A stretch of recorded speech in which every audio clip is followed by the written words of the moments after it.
Right then, it's a quick walk around video. This is for a Honda Civic 1.6 SR diesel. Really lovely car, facelift model as you can see. Finished in black with a full black leather interior. Car's covered 68,000 miles, is in very nice condition. Very well maintained car. Go around the front first, you've got this new style front end, new lights, new grille, looks absolutely fantastic. Very clean on the front, lights and lenses are clear and intact. Bonnet very clean, any stone chips minor if any. Near side lovely and smooth in the panels, really clean. So it's a bit windy today, wonderful summer we're having.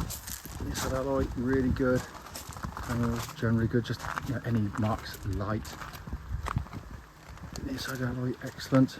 And you've got the back end of the car, a new style, got smoked glass, little diffuser down there. Very subtle but works beautifully. Offside, driver's side, very clean in the panel work, really nice there. Side out really good. The remaining panels very nice indeed. For a 9-year-old car, very good condition. Come to the boot area, really good sized boot, and kept in very good condition as well. Let's go into the back of the car. Loads of room in the Civics, rear seats. This is where kids generally can trash the interiors of many cars, but this one's been kept in beautiful condition. Come to the front, passenger side, again, all very clean and tidy. Let's finally come in on the driver's side, again, door card, kept really nicely. Footwell areas likewise. Driver's seat for a car of its age is in very nice condition with any minimal signs of wear. Inside the car now, engine's running as is always the case, so the dash is illuminated for you. And what a stunning interior this is. Sat nav, as you can see, working exactly as it should. Likewise, rear parking camera, which complements the front and rear parking sensors of the car. Carrying on down, just been kept in lovely condition. And coming to the dash binnacle, there you see this wonderful dash design, and it's just the best dash in its class by a country mile in my opinion. Engine running, no warning lights on. If I pan in here for you, hopefully you can see 68,475 miles currently recorded. So finally, just to show you, owner's manual pack and locking me on that key, all here and present with the car. Right then, it's a quick road test video. And this is for Honda Civic, and it's a 1.6 SR diesel. The car is registered, if I can read it, it's just by fumbling around, LF65CDZ, and mileage at the start of the road test is 68,475. The reason we do these videos, and especially as I always say, the road test section, is to ensure that if anyone's looking online at any of the cars we're selling, they get to see that very car advertised and actually in operation.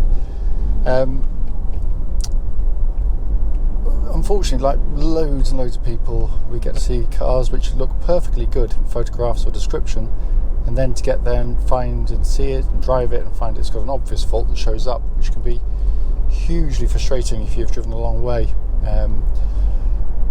We also do it on these very quiet country roads, this beautiful part of Gloucestershire. It actually forms part of the road test route we take our customers on, and the hope is it'll be representative of what you'd feel yourself if you were to drive the car.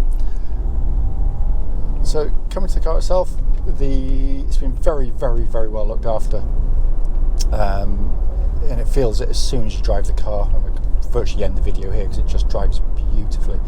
But to go through all the things I always do, twist the key, start the engine, settles to a smooth, even idle.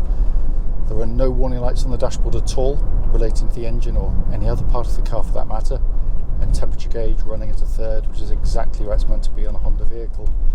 The engines are superb diesel engines. They give extraordinary fuel economy.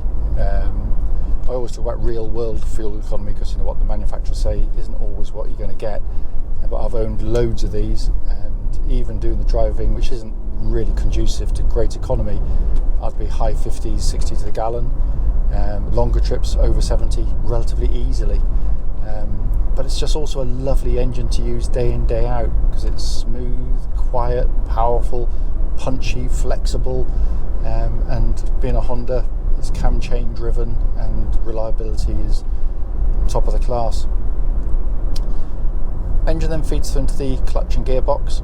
Clutch in the car, nice and smooth and positive in action. Bike point exactly where it's meant to be.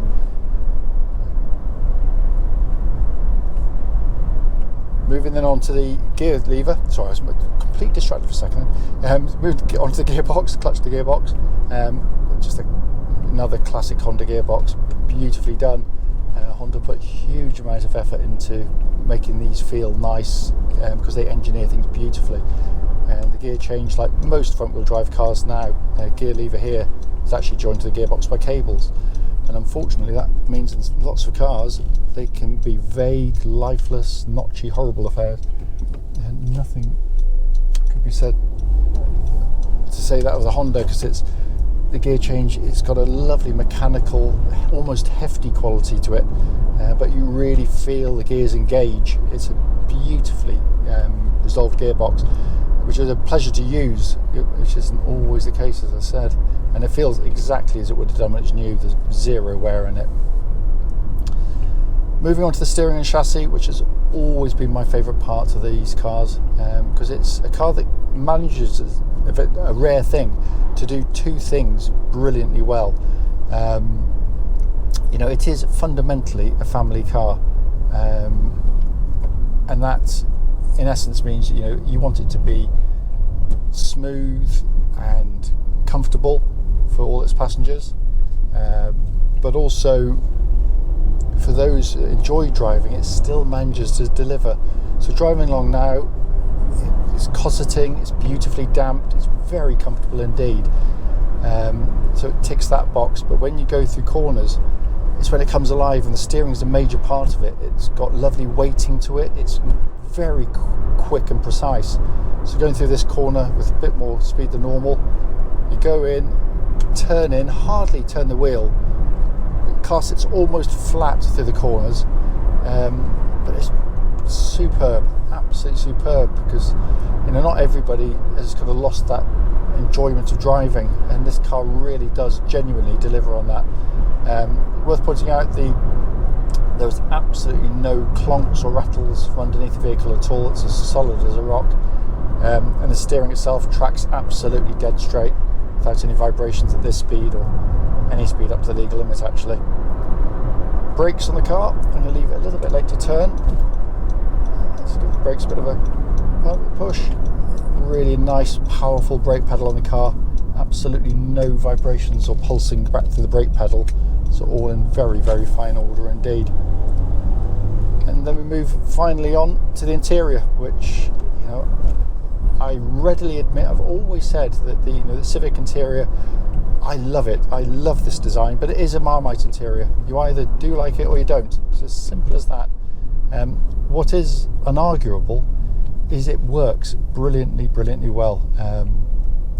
Ergonomically, it's superbly done. It's also brilliantly put together. There's no squeaks or rattles from the interior of the car, so I'm not sure what this chap is going to do. He'll pull over there, but I can't get past him. There we go. The build is sensational, absolutely sensational in the car.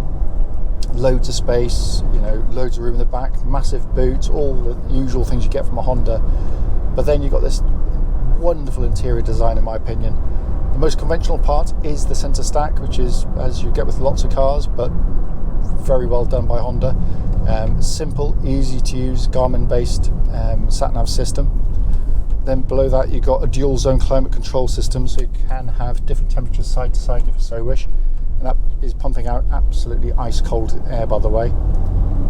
All of the switchgear, anything you press has a lovely high quality damped feel to it.